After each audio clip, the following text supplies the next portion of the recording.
ত্ৰিদীপ, জুবিনদাৰ জন্মদিন। ত্ৰিদীপ এতিয়া কটন কলেজৰ সভাপতি ছাত্ৰ একতা সভাৰ, আৰু লগত সাধাৰণ সম্পাদকো আছে।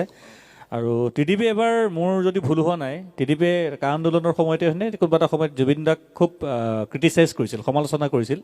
আৰু সেইদিনা পিছদিনাখনেই জুবিন গাৰ্গে ত্ৰিদীপক ঘৰলৈ মাতি পেলাই কৈছিল যে তই বৰ টপৰ চলাও, কিন্তু মুখখন তোৰ কথাকেইটা টপৰ চলা। তাৰ মুখখন সঁচাকৈ টপৰ চলেও, তাৰ কথা কৈ থাকিলে সাংঘাতিক যুক্তিবাদী ল'ৰা। মই ত্ৰিদীপ, যদিও বা চাৰ্জ লোৱা নাই, মই ভাবোঁ যে কটন কলেজৰ ছাত্ৰ একতা সভাৰ সভাপতি হিচাপে এইটো তোমাৰ প্ৰথম অনুষ্ঠান। আৰু এইটো অনুষ্ঠানত তোমাৰ সন্মুখত জুবিন গাৰ্গ আছে, 50 বছৰীয়া জুবিন গাৰ্গ, সোণালী জয়ন্তী, কি ক'বা?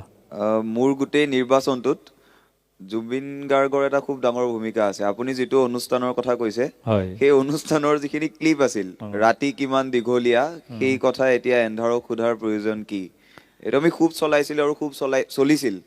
আৰু তাৰ কাৰণে চাগে মই অলপ বহুত বেছিকে পাইছো।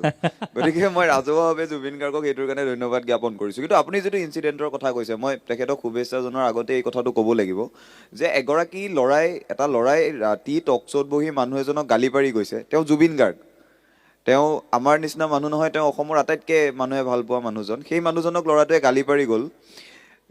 পিছদিনা যেতিয়া টক শ্ব'টো ৰিপিট টেলিকাষ্ট চলিছে, মানুহজনে ফোন কৰি নিজৰ ঘৰলৈ মাতি আনিছে। এইখিনি সৰলতা, এইখিনি মহানতা, মই ভাবোঁ সন্মুখত কৈছোঁ, সন্মুখত প্ৰশংসা কৰিলে চাটুকাৰৰ স্বভাৱ বুলি কয়, কিন্তু এইখিনি মহানতা চাগে জুবিন গাৰ্গৰ বাহিৰে বেলেগৰ নাই। আৰু মই এটা কথা সুধিছিলোঁ ফোনতেই যে আপুনি বেয়া পাইছে নেকি মই কথাখিনি কোৱাৰ কাৰণে। তেওঁ কৈছে যে নাই, এইখিনি কথা মানে, তাৰপিছত আমি বহুত দেৰি কথাও পাতিছিলোঁ। মানে মই ভাবোঁ জুবিন গাৰ্গৰ যিটো সৰলতা, আৰু আমাৰ প্ৰজন্মটোৰ, মোৰ সৈতে আজি আমাৰ সহকাৰী সাধাৰণ সম্পাদিকা নতুন নয়না আছে, সাধাৰণ সম্পাদক ঋতুৰাজ আছে। আমাৰ যিটো প্ৰজন্ম, আমি অসমীয়া সংগীত এইবাবেই শুনিছোঁ কাৰণ জুবিন গাৰ্গ আছে। আমাৰ যিটো প্ৰজন্ম, আমি প্ৰজন্মটোৰ, মই ভাবোঁ আমি শৈশৱ আৰু কৈশোৰত লাভ কৰা আটাইতকৈ ডাঙৰ উপহাৰটো জুবিন গাৰ্গ।